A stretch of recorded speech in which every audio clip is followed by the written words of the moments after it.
आज आप भी कहिए परमेश्वर से, आप भी परमेश्वर की समानता, आप भी परमेश्वर की स्वरूपता के ऊपर रचे गए हैं।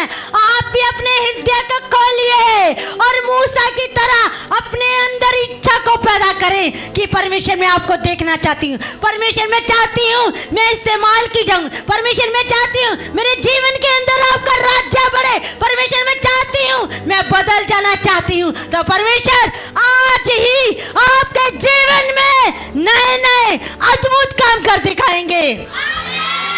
आमीन। क्योंकि कोई मनुष्य नहीं, कोई भाई नहीं, कोई बहन नहीं, कोई माँ नहीं, कोई बाप नहीं आपके साथ जा रहा। आपके साथ मैं जो हूँ सो हूँ, वो आपके साथ जा रहे हैं।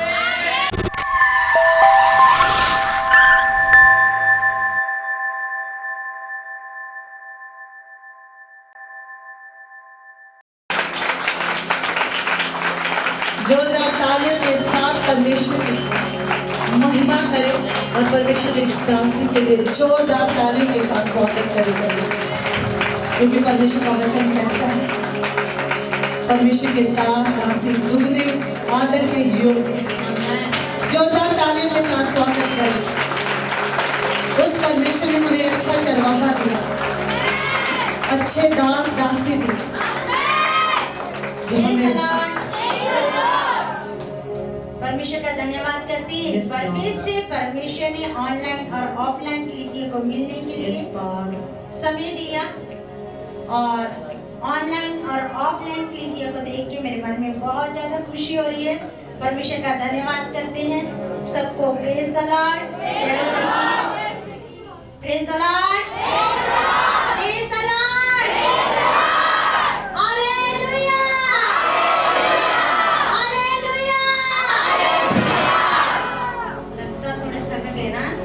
करके इसलिए अच्छे से आवाज नहीं आ रही। एक ही बार बोलेंगे, भाई और बहनें दोनों मिलके बोलेंगे बड़े जोर के साथ, क्योंकि हम जीवित परमेश्वर की महिमा कर रहे हैं। आमीन, हालेलुया, प्रेज द लॉर्ड। परमेश्वर का धन्यवाद करते हैं। कुछ समय के लिए हम थोड़ा सा वचन की ओर ध्यान देंगे। हमारा परमेश्वर महान परमेश्वर है, हमारा परमेश्वर जीवित परमेश्वर है। और बहुत से लोग हैं जो परमेश्वर पर भरोसा ना रखते हुए छोटी छोटी प्रॉब्लम जब उनके जीवन में आती है, छोटी हो बड़ी प्रॉब्लम, पर वो लोग परेशान हो जाते हैं। जैसे किसी की कुछ हानि होगी तो वो लोग सोचते हैं कि हमारी ओर से कौन लड़ेगा। जब वो लोग निराशा में आ जाते हैं, बहुत अपसेट हो जाते हैं, टेंशन में आ जाते हैं कि हमारी ओर से कौन लड़ेगा। बहुत से लोग भी मेरे पास आते हैं, ऑनलाइन ऑफलाइन कलीसिया के लोग आते हैं, कहते हैं कि हमें उस व्यक्ति ने ऐसा कह दिया है, हमारे मन को बहुत ज़्यादा ठेस लगी है। ऐसे समय में कौन उनकी मदद करेगा? या किसी को बिजनेस में लॉस हो गया, वो कहता है कि मेरे साथ धोखा किया है मेरे दोस्त ने, अब मेरे क्या हो गया, मैं बहुत ज्यादा टेंशन में हो गया। जब किसी और ने किसी और कारण किसी ना किसी को धोखा जरूर दिया। जिस समय हमारा दिल टूटता है, हमारे लिए लड़ने वाला कोई नहीं है, उस टाइम आपके लिए लड़ने वाला मनुष्य होए या ना होए, आपका माँ बाप आपके विरुद्ध में लड़ने वाला होए या ना होए, पर सेनाओं का यहोवा आप ही की ओर से लड़ता है।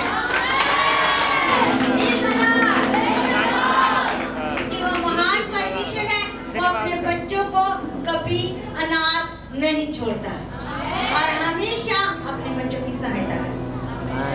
हम राजा यहोशापात के बारे में देखते हैं, दूसरा इतिहास 20 अध्याय के अंदर, वहां पर हम देखते हैं कि यहोशापात के ऊपर जब बड़ी भीड़ आ गई युद्ध करने के लिए, यहोशापात जो राजा था वो बहुत ज्यादा डर गया और डर के मारे वो परमेश्वर को पुकारने लगा, परमेश्वर के सामने गिड़गिड़ाने लगा कि परमेश्वर मैं क्या करूं, बहुत बड़ी भीड़ है जो युद्ध करने के लिए आ रही है। कहता है यहोशापात जी कहते हैं कि मेरे बस की बात नहीं है, मैं क्या करूं, मुझे कुछ समझ नहीं आ रहा। इसी तरीके से आप भी अपने जीवन में सी परिस्थितियों में ऐसे फंस जाते हैं। कई बार ऐसे हालात हो जाते हैं कि आप सोचते हैं कि परमेश्वर मैं क्या करूं। यहोशापात जी भी यही बात कह रहे हैं। यहोशापात जी अपने हालात को देख के डर गए, बड़ी भीड़ को देख के डर गए और घबरा गए, चिंता में पड़ गए, टेंशन में पड़ गए और उस समय परमेश्वर के भवन में गए और यहोवा यिर्रे को सहायता के लिए पुकारने लगे। हमें भी अपने हालातों के अंदर जिस समय हम फंस जाते हैं, जिस समय हम टेंशन में आ जाते हैं, हम चिंता में आ जाते हैं, परेशानी में आ जाते हैं, दुख में आ जाते हैं कि ये मेरे साथ क्या हो गया, मेरे बस की बात नहीं है, मैं कुछ सोच और समझ नहीं कर पा रहा कि मैं अब क्या करूं, क्या मेरी समस्या का हल। उस टाइम आप भी यहोशापात राजा की तरह परमेश्वर के चरणों में आ जाइए और परमेश्वर आपके लिए जरूर हल निकालेगा, क्योंकि वो जीवित परमेश्वर है। और यहोशापात जी कहने लगे, आप तो हे यहोवा परमेश्वर, आप तो जाति जाति पर और राज्य राज्य पर राज करने वाले हैं, प्रभुता करने वाले परमेश्वर हैं। आपके हाथ में बल है, आपके हाथ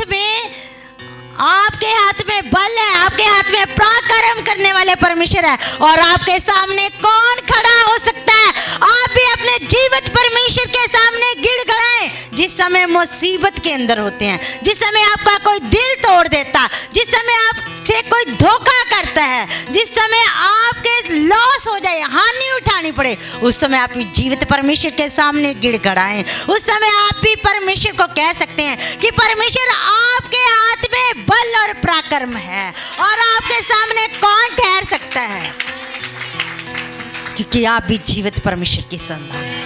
यहोशापात राजा जी ने यही प्रार्थना परमेश्वर से की और परमेश्वर ने उत्तर दिया कि ये युद्ध तेरा नहीं, ये युद्ध मेरा है, तू इस भीड़ से मत डर, कल तुम उसका सामना करने को चलना और यहोवा परमेश्वर तुम्हारे संग चलेगा, यहोवा परमेश्वर तुम्हारे आगे आगे चलेगा और जय देगा।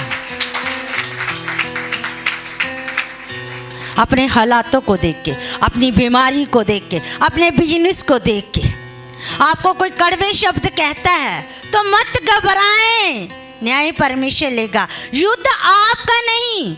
ये बातें अगर आपको कोई कुछ कह देता है, आप तो अपने मन के अंदर कड़वाहट रखोगे, आपके मन में वही बातें चलेंगी और आपका अभिषेक बढ़ेगा नहीं, बल्कि आपका अभिषेक घट जाएगा। आप क्यों नहीं, आपका मन दुखता, आप क्यों नहीं अपने यहोवा परमेश्वर के सामने अपनी बातों को रखते? आपके साथ किसी ने धोखा किया, आप उसको गिड़गिड़ाने, उसको बुड़बुड़ाने की खातिर, बल्कि आप परमेश्वर के सामने उन बातों को रख के, क्योंकि वो हानियों को पूरा करने वाला परमेश्वर है।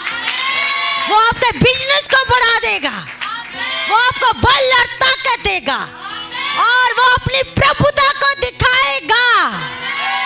आप चुप रहेंगे तो यहोवा बोलेगा, आप नहीं लड़ेंगे तो यहोवा आपकी तरफ से लड़ेगा, क्योंकि वो जय देने वाला परमेश्वर है। उसका नाम यहोवा निस्सी है, हमारी ओर से युद्ध करने वाला।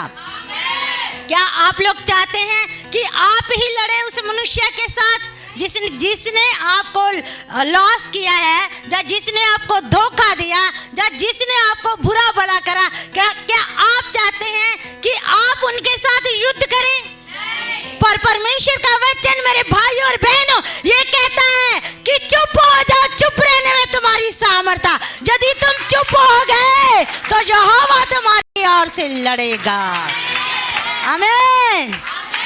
आपको शांत रहना है, आपको कुड़कुड़ाना नहीं है, आपको शांत रहना। आपकी जो भी समस्या है, जो भी प्रॉब्लम है, चाहे किसी ने क्यों ना हानि पहुंचाई हो, चाहे किसी ने जितना मर्जी आपके साथ धोखा किया, आप चुप रहे, आप शांत रहिए। ये युद्ध, ये संग्राम आपका नहीं, संग्राम तो यहोवा ही का है, वो खुद लड़ेगा। आपको लड़ने की जरूरत नहीं, परंतु आपको शांत रहना है, कुड़कुड़ाना नहीं, शांत रहना। यदि आप कुड़कुड़ा रहे हैं, आप खुद अपना युद्ध लड़ रहे हैं। आपको युद्ध नहीं लड़ना। जैसे यहोशापात की सहायता की यहोवा ने, वैसे वो आपकी भी सहायता करेगा। शांत रहें, क्योंकि परमेश्वर आपकी ओर से लड़ेगा। आमीन।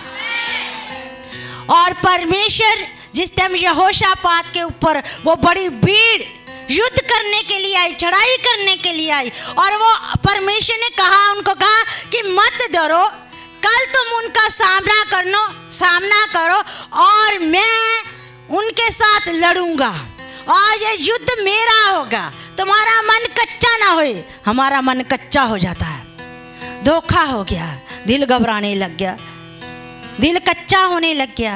क्या करूं? यहोशापात जी भी ये कह रहे हैं, पर परमेश्वर का वचन जो कहते तुम्हारा मन क्या ना होए, तुम्हारा मन। अभी भी आधे लोग बोले उनका मन कच्चा ही होएगा। आप मुंह से जब तक आप कन्फेस नहीं करते उस बात को आप रिसीव नहीं करेंगे। आप अपने मुंह से अंगीकार करें और हृदय से विश्वास करें, तब परमेश्वर काम करता। मैं फिर से पूछूंगी, तुम्हारा मन कच्चा ना होए, तुम मुझ पर विश्वास रखो। आमीन।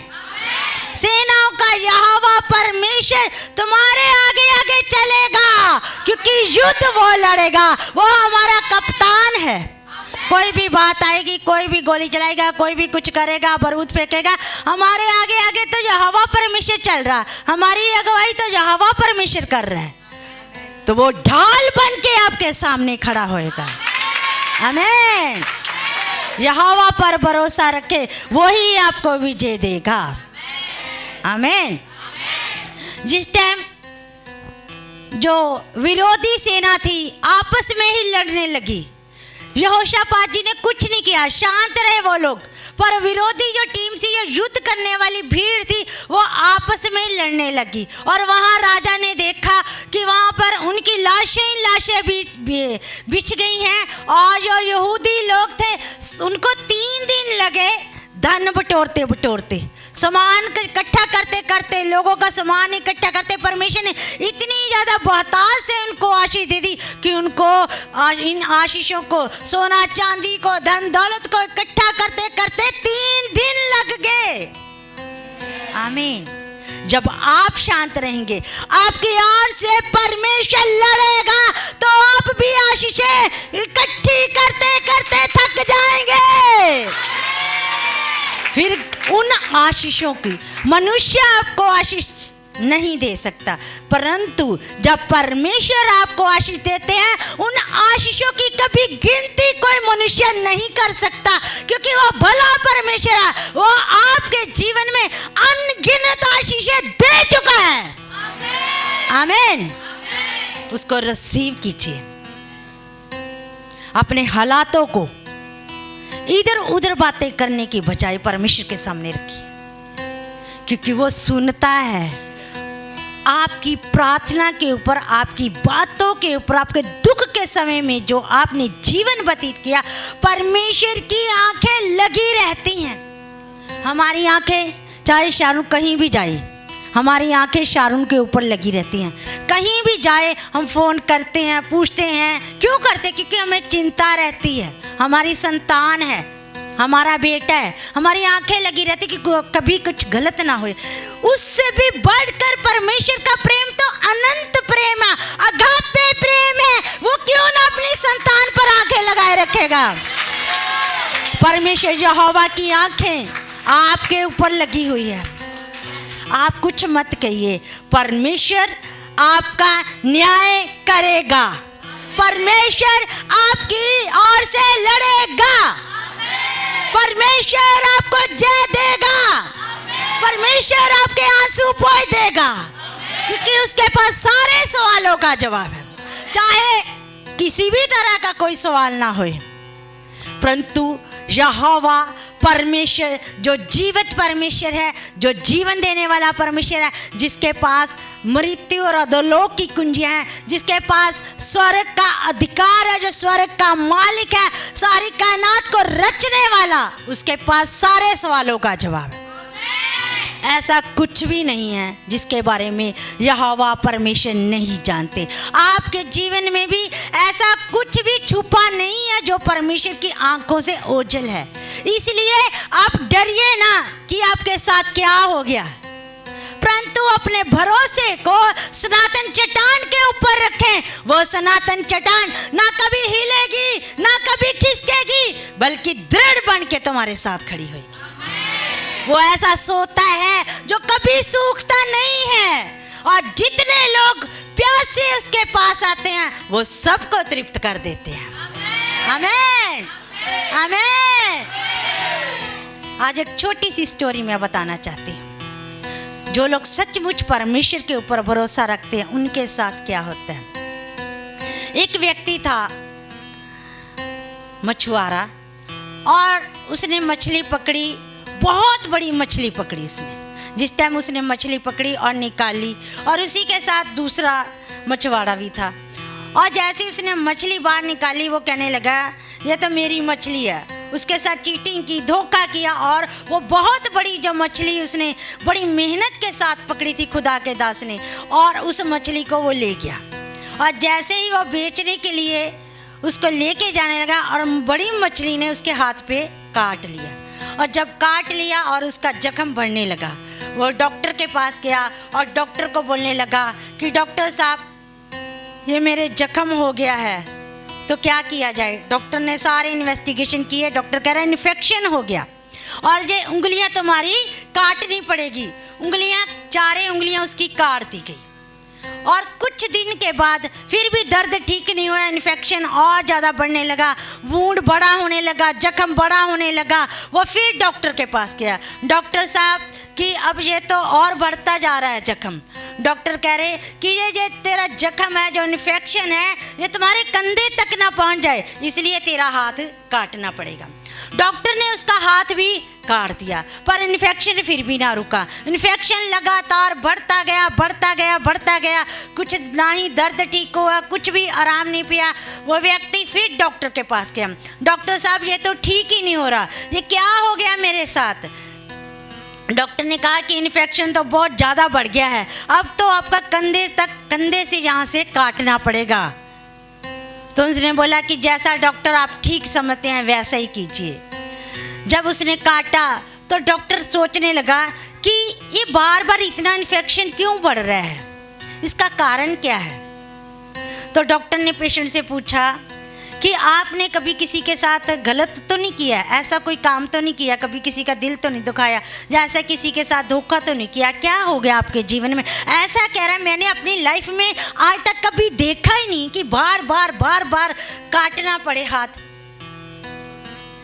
वो गहरी सोच में पड़ गया, और उस व्यक्ति को एकदम से याद आया कि मैंने एक दिन एक खुदा के दास के साथ धोखा किया था, कि उसने बहुत बड़ी मछली को पकड़ा था और मैंने धोखे के साथ बोल दिया कि ये मछली मेरी है, ये मैंने ही पकड़ी है, और मैं लेके उसको चला गया। मेरे मन में लालच आ गया, ये बहुत बड़ी मछली है, जब मैं इसको बेचूंगा तो बहुत बड़ा धन मुझे प्राप्त होएगा।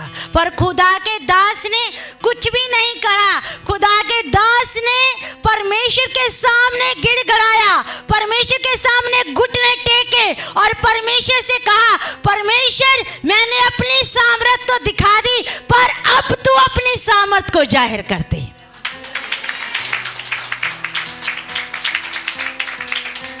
और परमेश्वर ने उस बात को उस व्यक्ति के ऊपर जाहिर कर दिया, अपनी सामर्थ को जाहिर कर दिया, और उसे रियलाइज कर दिया कि तूने सचमुच धोखा किया है, और परमेश्वर अपनी संतान के साथ कभी धोखा नहीं होने दिया। उसको याद आया, उसने उस व्यक्ति से माफ़ी मांगी, सॉरी मांगी कि सॉरी मुझे भाई, मुझे माफ़ कर दे, मैंने तेरे साथ चीटिंग की थी। उसकी ओर से कौन लड़ने वाला था? तो आपकी ओर से कौन लड़ेगा? आपकी ओर से कौन लड़ेगा? आपकी ओर से भी वही परमेश्वर लड़ेगा जो परमेश्वर यहोशापात की ओर से लड़ा। आपकी ओर से भी वही परमेश्वर लड़ेगा जो उस दास की ओर से लड़ा। आमीन। आप भी उसी परमेश्वर की संतान हैं। चिंता मत कीजिए, मत रोएं, मत कुड़कड़ाएं कि मेरे साथ ये हो गया, वो हो गया। सारी चिंताओं को छोड़ दो। परमेश्वर का वचन कहता है अपनी सारी चिंता को मुझ पर डाल दो, क्योंकि मुझे तुम्हारा ध्यान है।